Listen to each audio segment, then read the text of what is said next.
Hello, hello, hello. I am really I've been sitting here, well I'm standing actually, but I have been thinking today about something. Something that woke me up in the middle of the night and I don't even know where it came from. Well, I know where it comes from, but I was thinking about this past weekend. So today we're having like a beautiful day here in Cleveland. It's like in the 70s, sunny, no rain, but this weekend it was hot. I mean 90s, just hot. And I started my weekend participating in a garage sale with one of my friends. She had posted that she was going to have a garage sale, and I asked if I could come bring stuff. I was joking, but she said yes. So I was like, well, let me think about this. Okay, I can do that because I have tons of stuff that I need to get rid of. You can see even in my office, I have a lot of stuff that's just there. It's just stuff, and I'm really trying to be on this road of being a minimalist. And I realize it's more difficult than I thought because I am attached to some of these things. And so, what came to me this morning was about these pictures I looked at the other day. So when I decided I was going to participate in the garage sale, I went around my house trying to figure out what am I willing to part ways with, right? What can I give to someone else to be a blessing? And not give, because they pay, but they pay it minimal, right? So I said, what can I give that I don't really have use for anymore, that has already served its purpose, but it can bless someone else? So I went around, I found some things, and I looked at these pictures that I have. They go into my basement. They're beautiful pictures. And I looked at those pictures and I'm like, no. Like these pictures, I bought them when I was in Minneapolis one year. I mean, years ago. My company was headquartered in Minneapolis, and I found them, and they're probably like 2 feet by 3 feet. And so it's two of them.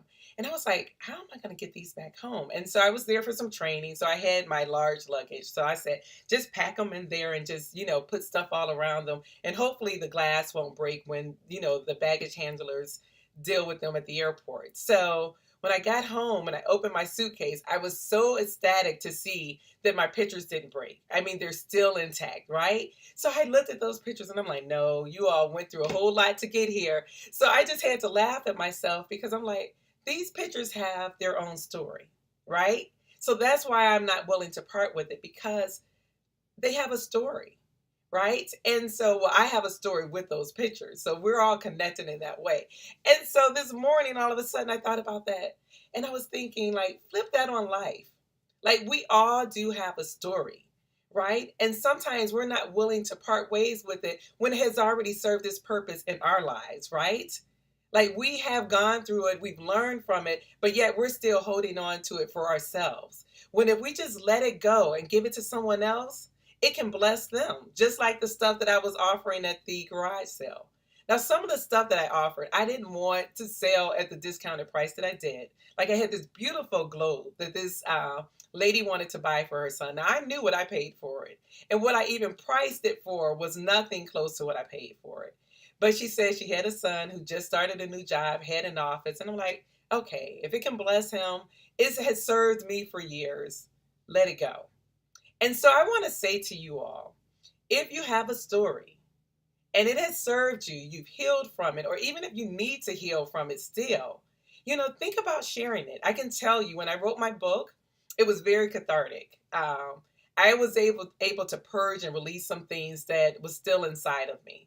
And so it can happen to you as you write, or if you have released it. Know that your story is not just for you. Like, you can help other people as they go through their own journey. And so I guess this is still in my spirit because last week I did a free workshop on how to write a book. And maybe this is God telling me that I need to do it again. So I am going to do that same training on Thursday night at 8 o'clock. I don't know the date for Thursday. I don't even really know if I'm available, but I guess if I'm putting this out here, I'm going to make myself available. So Thursday evening at 8 p.m. EST. So if you want to join me, please do. This is my last training. So the training that I offered was one that gave you the strategies. It pretty much tells you everything you need to know for writing a book. When I wrote my book, and I have two nonfiction books, so this is all about people who want to do nonfiction, but there were things that I learned along in the journey, and those are the things that I share. But I am also offering a paid coaching program for people who want to write a book. It's a 10-week program.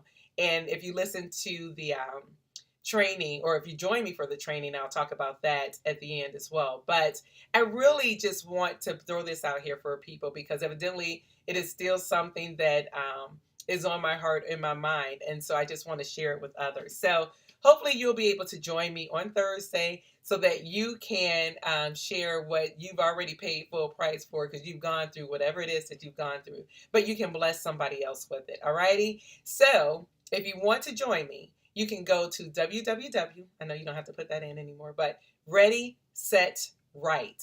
And that's WRITE.info. Ready, Set, Right.info. I'll put it in the comment sections. But I really was thinking about this and I was like, it's amazing how things come to you if you just flip it on life. There's so many lessons that things can teach us that we don't even recognize, right? We don't even pay attention. And so that was something that came to me. So this is something I'm sharing from the book of Andrea, and I hope that you know that it blesses you. So anyway, I am still working to become a minimalist. My pictures are still there. You know, they still have their story. They really go well with my house. That's neither here or there because most of the stuff did. But you know, I'm just going to be on this journey and pray for me because it is hard to let go of some things that you've been holding on to for so long. But sometimes you have to release it. All righty. So take care. Have a great day. Bye bye.